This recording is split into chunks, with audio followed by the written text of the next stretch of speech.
So good evening, everybody. Welcome to the second of 4 Volleyball BC Hall of Fame virtual induction ceremonies for the 2022 class of inductees. My name is Emma Gibbons, and I am the CEO of Volleyball BC, and it is my pleasure to be the MC for tonight's ceremony. The 2022 Volleyball BC Hall of Fame virtual induction ceremonies are presented by GLC Solutions, a longtime partner of Volleyball BC, whose executive leadership has a strong, deep-rooted connection to the sport of volleyball. GLC Solutions is a company who helps their clients uncover opportunities to utilize and leverage technology for sustainable long-term growth and profitability. They've been a great partner to this event in the past, and we thank them for their continued contribution. Before we get started, I just want to let you know that we have enabled the chat. So if you would like to add your messages and congratulations to Rod, please do so in the chat, and we will ensure that he gets copies of all the messages after the ceremonies. So this year marks the 9th anniversary of Volleyball BC's Hall of Fame celebrations. Although we wish we were able to celebrate in person, we're so grateful for technologies that allow us to gather virtually from all over. During last year's virtual ceremonies, we had nearly 200 attendees from around the country and the world, and we expect no less this year. This virtual format allows people from anywhere to come together to celebrate our amazing inductees and to acknowledge their contributions to our sport. If you weren't present last week, let me introduce how this works. Each week, we will be celebrating and learning about a different Hall of Fame recipient. As part of this, the Volleyball BC Hall of Fame will be posting a digital program feature and a podcast interview with the week's inductee. Visit our website to read the inductee bios, to listen to the podcast, and to watch the inductee speeches. In particular, I really recommend the podcast as a unique and easy way to listen to the fascinating stories of our recipients in their own voices. Over the next 2 weeks, we will be conducting virtual ceremonies every Wednesday evening at 7 p.m, when each inductee will be celebrated and will participate in their formal induction. I would like to start by introducing the Volleyball BC President, Doramy Ayling, to open and welcome you to tonight's ceremony.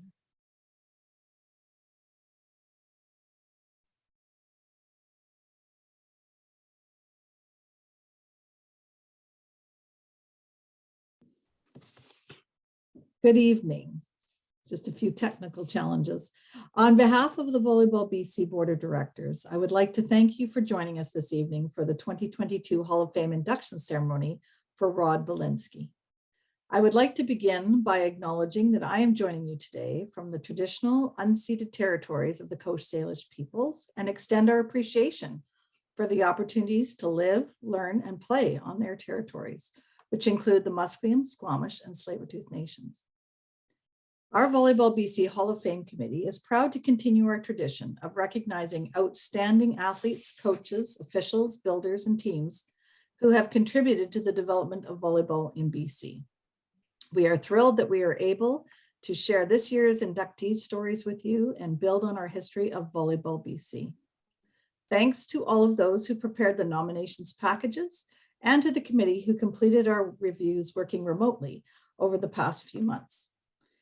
We congratulate this year's Hall of Fame inductees. Your accomplishments and passion for the sport of volleyball is exceptional, and we look forward to celebrating with you and your family and friends via this year's virtual events. You are inspiring future generations of leaders in the development of our sport, and the future of volleyball in BC and in Canada remains bright thanks to your contributions. We hope to be able to celebrate with you together in person next year, but for now, I will turn it back over to Emma. Thank you so much. Thank you, Doramy. Behind this amazing annual event is an awards committee formed of individuals who are passionate about recognizing the contributions and legacies of people who make up our volleyball community. I would like to welcome Jerry Story to say a few words on behalf of the committee. Hello, everyone, and welcome to the Volleyball BC Hall of Fame induction ceremony for the class of 2022. My name is Jerry Story, and I'm a member of the Hall of Fame committee. And tonight we induct one of the giants into the BC Hall of Fame into the builder category, though he probably could have been nominated as a coach as well. And huge congratulations go out to Rod Belinski for a lifetime commitment to our sport of volleyball. The biggest concentration of Rod's accomplishments took place up in the Okanagan Valley, though Rod is no stranger to the Lower Mainland or anywhere else in the province for that matter. In the email invitation to tonight's event is a summary of Rod Belinski's achievements, and I urge all of you to read Rod's history that goes back, wait for it, 50 years. Sorry to do that to you, Rod, but that body of incredible work is how you become a Hall of Famer, and you were an absolute unanimous choice. You'll hear a lot more from Rod in just a few minutes. The Volleyball BC Hall of Fame is now in its 9th year of existence, and we continue to grow and expand every year. It is through the efforts of many people that this event happens, and it's important for all of us to know the process of how an evening like this occurs.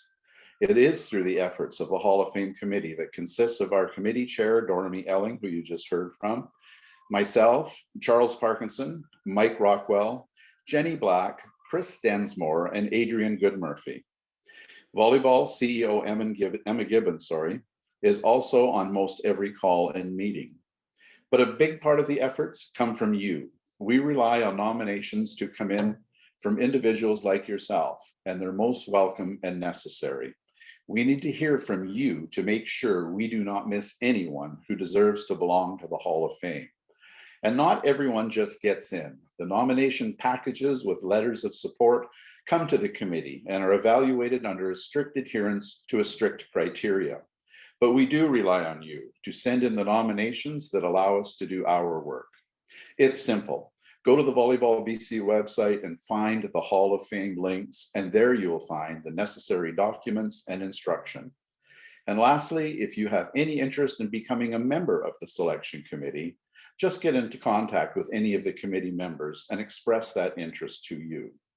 And very lastly, the Volleyball BC Hall of Fame committee wants to extend huge congratulations to Rod Belinski on his induction to the Volleyball Hall of Fame in the builder class of 2022. Well done, well-deserved, Rod. Emma?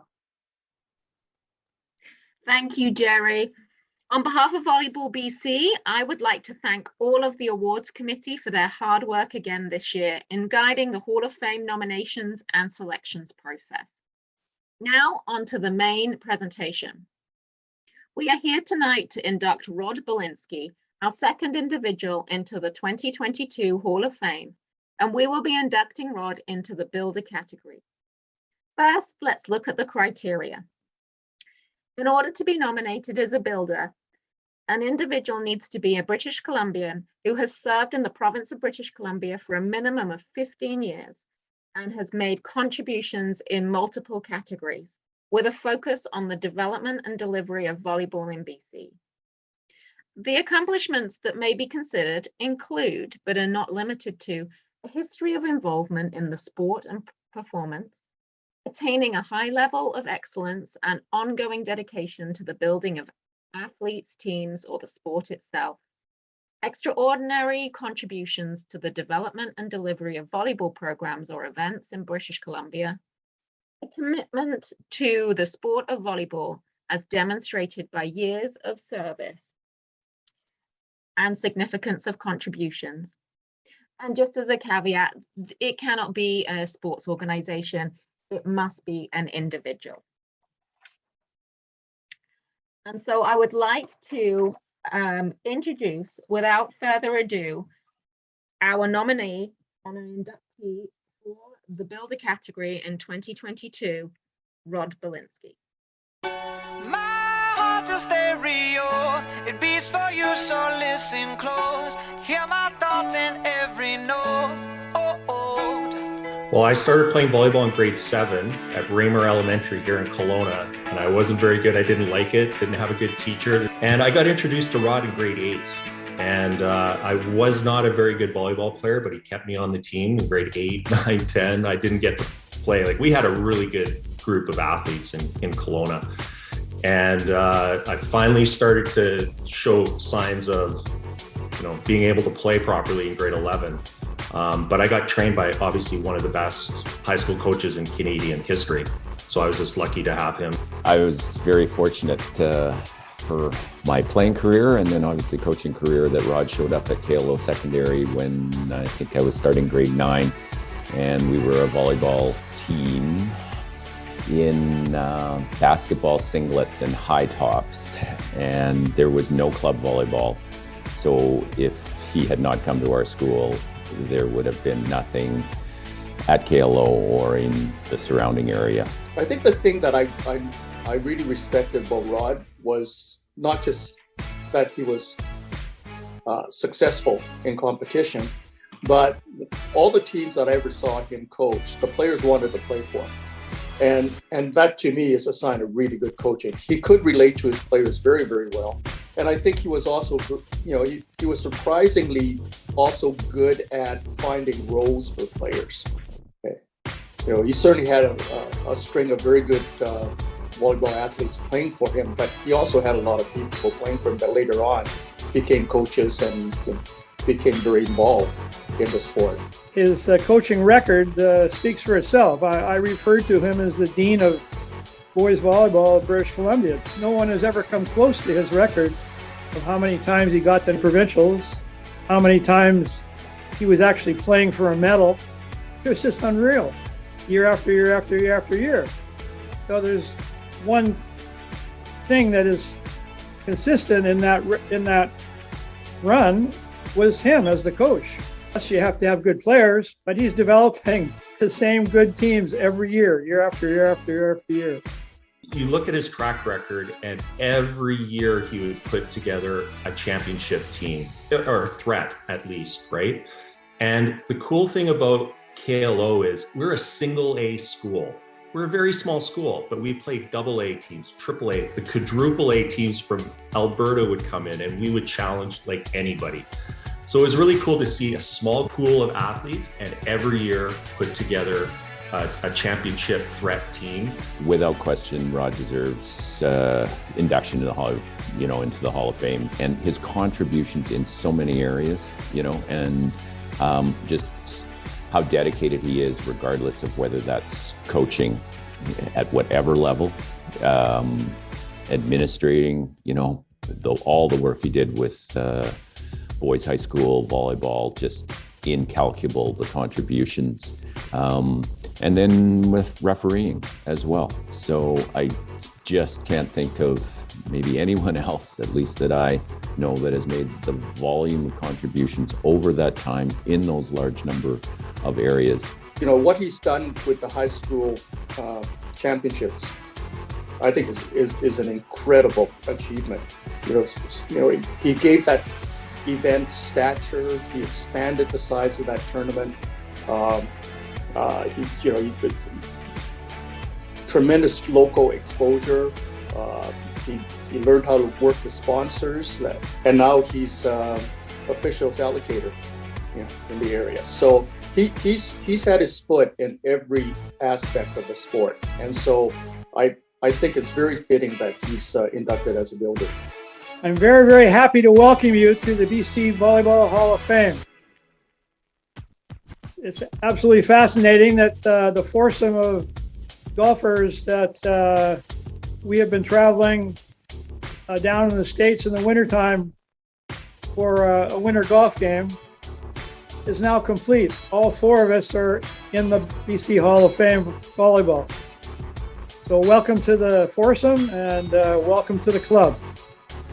Well-deserved, and congratulations. Rod, sincere congratulations. I was thrilled when I heard the news. You are absolutely deserving. Could have been a coach. Proud that you're a builder. Congratulations, Rod, on being inducted into Volleyball BC Hall of Fame this year. Well-deserved. You deserve to be there. I don't know what took so long. If you're there, congrats. Look forward to celebrating with you.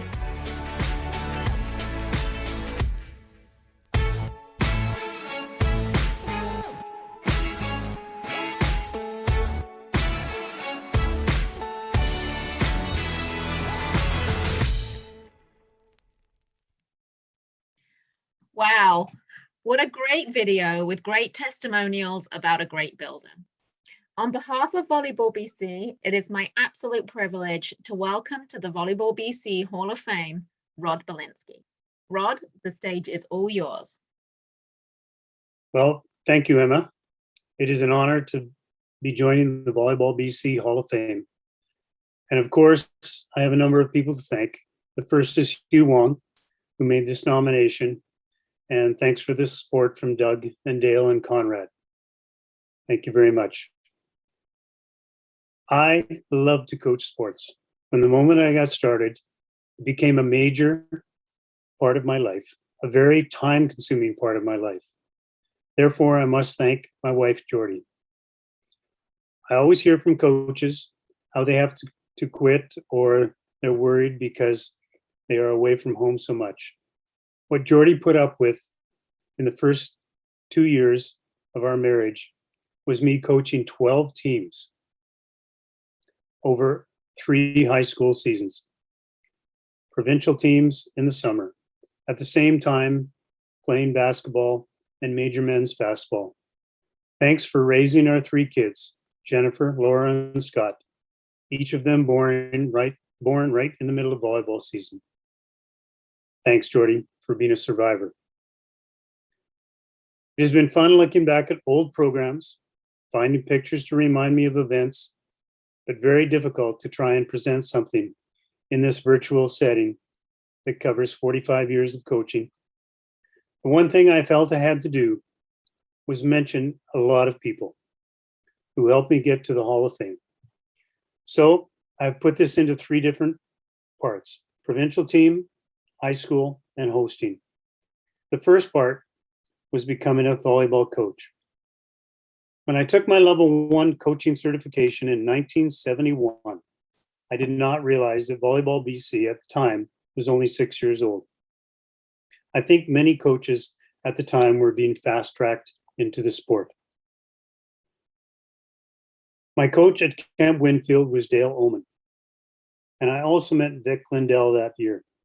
The friendship with Dale, which began in the camp, was key and certainly influenced me at becoming a volleyball coach. Before that, I'm pretty sure, since my background was in basketball, I would have gone in that direction.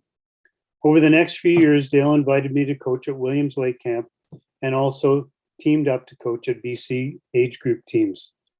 I went from never coaching volleyball to coaching pack rim teams in international competition in less than 10 years.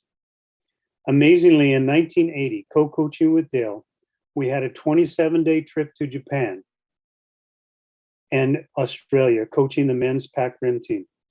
I also had 3 trips to Hawaii, 2 with Dale, 1 as head coach, and with Bob Harrison as my assistant. This was all a tremendous learning experience. My final year as a BC coach was as Dale's assistant at Canada Winter Games in Nova Scotia. After 1987, Dale and I went into summer volleyball camp business, a business that lasted almost 20 years. The neat thing about those camps were all the coaches we hired and worked with over the years. A great way to gain knowledge of the sport. It's where I met Hanju who taught me many Korean insights into the game. This was my learning platform. As you know, our game has been in a state of change since the early 1980s. Through my involvement with Volleyball BC in this international competition, I got to witness the changes at the highest level and adapt my coaching to meet the new levels. Coaching with Bob and Harrison and Dale Oman, and being around all those high-level coaches, I was able to absorb much information. But coaching is not just about understanding the game. It is about dealing with people, teaching and learning to get players to perform at their best level. The way a person coaches is often a result of how they were coached, and in my case, learning from other coaches. Specifically, I feel the following contributed to my coaching style. First of all, my high school coaches. In all sports, I had to thank them or maintaining a love for sport all the time. My college basketball coach, Jack Kenyon, he made every practice seem important. He made every player feel like an important part of the team. Brian Fichter, we learned together as young coaches and first-year teachers. Brian and I spent hours and hours talking and sharing coaching experiences. Brian was an expert at game strategies and player decisions. And finally, Glenn Jollymore, who set the bar for hard work as high as it could go. The second part was my high school teaching and coaching. At the same time as I was learning volleyball from the best coaches in the province, I was beginning my teaching career. My first teaching assignment was at a new junior high school in Mission called Hatsik. My first year school was grade 8 and 9, and in the second year, we were going to add grade 10s. I was the only male PE teacher in this small junior high school. Therefore, I coached many of the teams in all the sports. Mission was already considered a hotbed for volleyball. The grade 8 teams that I was handed at Hatsik were probably the best group of 13 and 14-year-old players in the province. The girls' team was trained by Ross McLeod. Thank you, Ross. The girls were such a solid group, they never lost a match for 3 years. Players like Margaret Pepper, Wendy Klink, Dina Stevens, talented and skilled in the sport beyond their years. The proof is in the fact that they won the high school provincials in their senior year. The boys were similar and in being a very talented group. Dean Smith, Walter Steen, Terry Davies, Craig Forsyth, Clayton Fair, a core group of boys, and they also won the provincial AA boys championship in their senior year of high school. A pretty good start for a first-time coach. After 3 years in Mission, the opportunity came to move to Kelowna and teach at KLO Secondary, a junior school that was becoming an 8 to 12 secondary. In the first year, we had grade 8s to 11. At this time, in my mind, I was still a basketball coach who also coached volleyball. But that had to change when the principal of the school told me he wanted me to build a volleyball program. To get the volleyball program started, in the first year, I coached the junior girls, the senior girls, and the junior boys.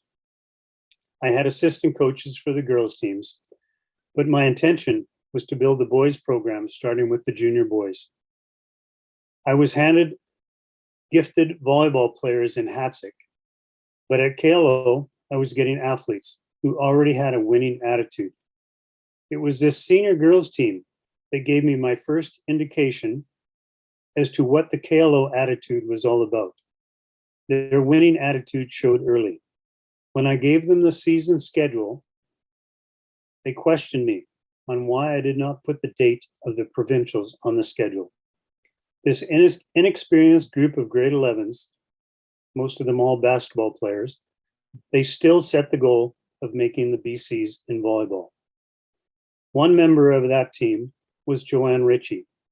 Joanne would go on to SFU to play basketball, but later on in life became a world triathlon champion. The athletic director at the school, Glenn Jollymore, should be a person Volleyball BC and Volleyball Canada thank.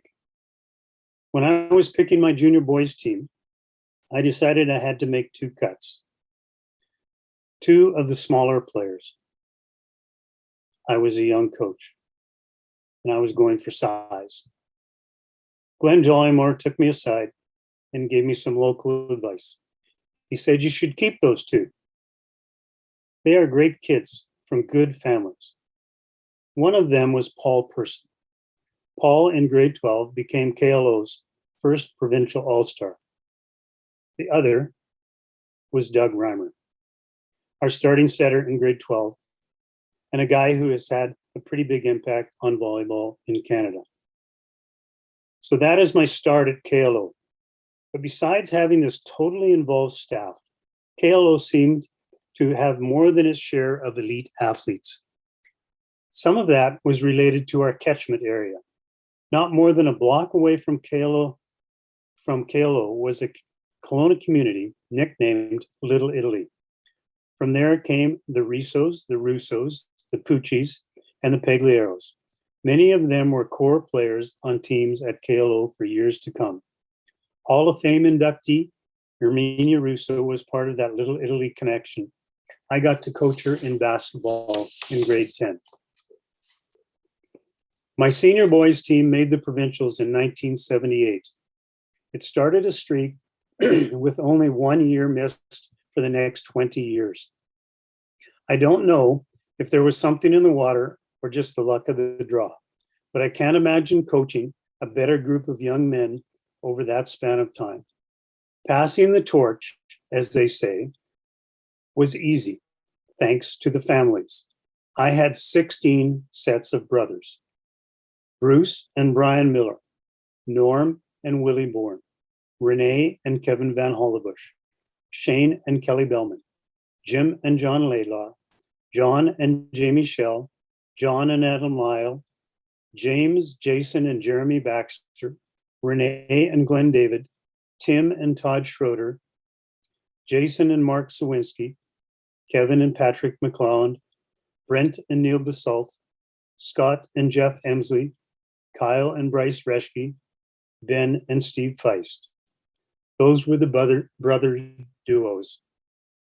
There were also some who stood out a little bit more than others and went on to have success at higher levels, and perhaps because of their ability, contributed a little more to the success of the program.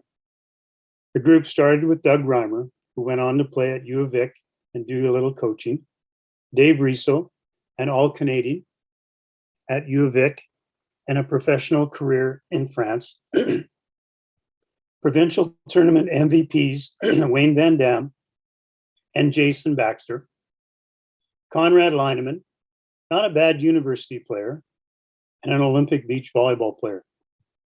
I feel I have to tell you a little bit more about Conrad. He was a bit of a late bloomer.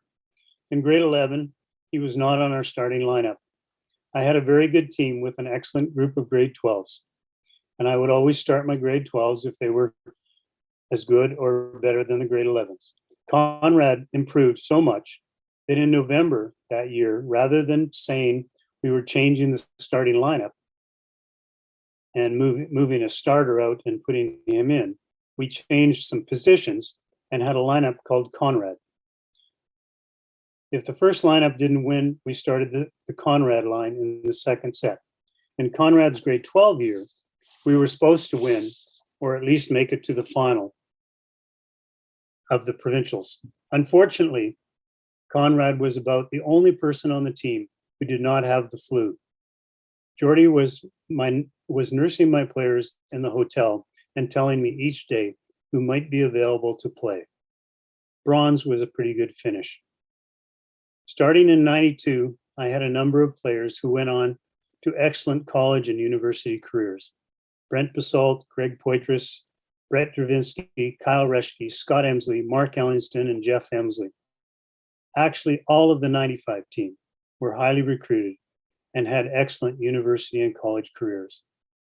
Jordan Girk went on to play professional baseball. And on the last team I coached, Rob Friend, who became a professional soccer player and also played on our national team. I had many players who came back and assisted me coaching. And when I needed help from the KLO staff, I had Doug Smith, Don Kirky, and Tim Woodworth. How could you not win with athletes and a support group like that? I am entering the Hall of Fame as a builder. I'm sure that title comes from my work with the high school boys championships. Growing up in the Fraser Valley, the only provincial I ever heard about was the provincial high school boys basketball championships hosted at UBC. It received a lot of publicity and even received television coverage. It was and is a special tournament. Like many people, I did not know what other provincial championships were like. What I found was that the boys never knew what we were going to get. Before we started hosting, I attended provincials from 1977 to 1993. Based on these years, I knew we needed to make some changes to make the tournament special. Also, because the tournament formats, it did not seem to allow the teams to play their best. Some seemed like endurance matches, and using serpentine system for pool play, some teams might not even make the championship round. The quarterfinals and semifinals were often the best 2 out of 3. Some elimination matches were played at times that were not conducive to good play. For example, in our tournament in Vanderhoof in 1985, we played a quarterfinal best 2 out of 3 at 8:30 in the morning. It did not help that the outside temperature was minus 35 degrees below zero. The first thing we needed to do was find a way to promote the sport during the season, to create interest leading up to the provincials. Then we needed to use a format that was going to allow the players to play their best and have a time schedule that would allow the fans to attend and know when to attend. I started doing provincial top 10 weekly rankings. This was not an easy task prior to the internet. I organized coaches from each zone to fax me information with their guesses on the rankings for the AMAA teams. Those were the 2 divisions at the time. A very time-consuming task, but we managed to start the ranking system. And when it was able to get all the info in time, get it published in the Vancouver Sun and Province and many of the local newspapers. In 1992 and 93, the opportunity came to make some huge changes in BC boys volleyball. Hatzick Senior Secondary was hosting the 92 tournament, and there was no one stepping up to host at 93. So in 93, Hatzick did it again, but we had the time and we were prepared, and Kelowna, we put in a bid to host at the new Okanagan University College. We were asking the executive to make us a permanent site.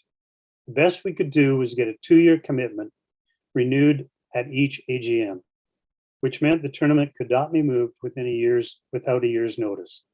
Mike Sukachoff, Dale Pop, Dave Olenek were instrumental in this happening.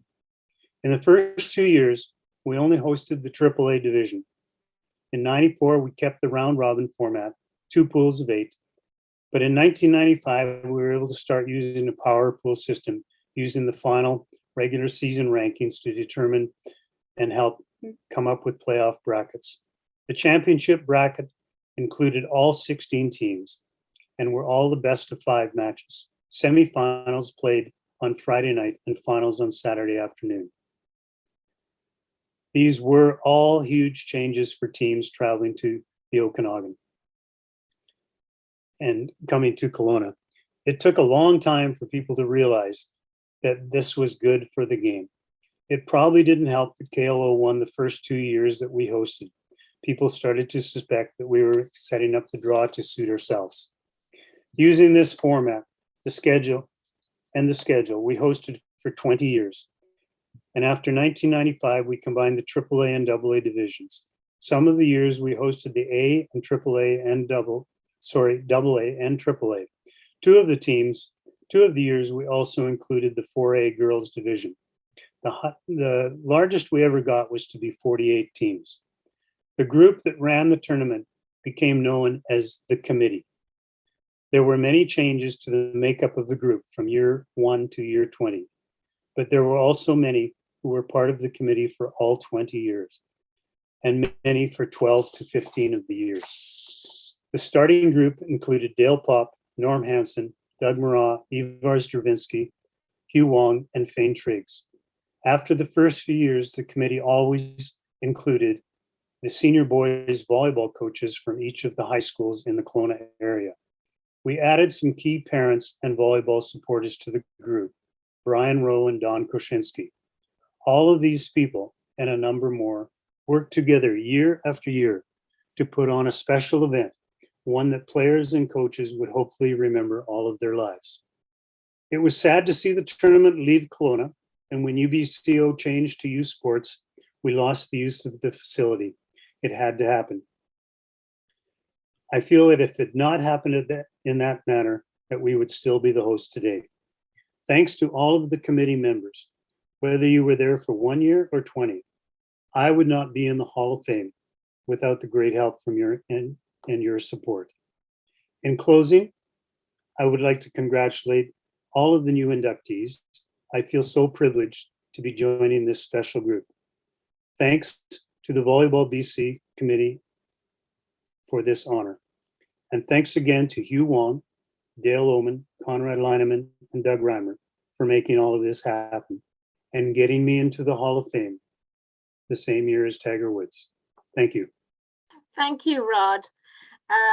I learned so much about your contribution by listening to your podcast. And if people haven't done that, I would strongly recommend them that they do. The word that kept coming to mind as I listened to the podcast was community. From coaching to high school competition to refereeing to administration, your contributions came from a genuine desire to support and to give back to the community, whether it is at a local level or the broader volleyball community. The sheer number of players' names that you just mentioned is a testament to the impact that you have had on so many lives. You've given so much time, energy, and service to our sport, and we are so much better for it. Thank you for your service and for your contribution, Rod, and congratulations once again on your induction into the Volleyball BC Hall of Fame. Before we close off the program tonight, I wanted to bring everyone's attention to the Volleyball BC Sport Development Fund.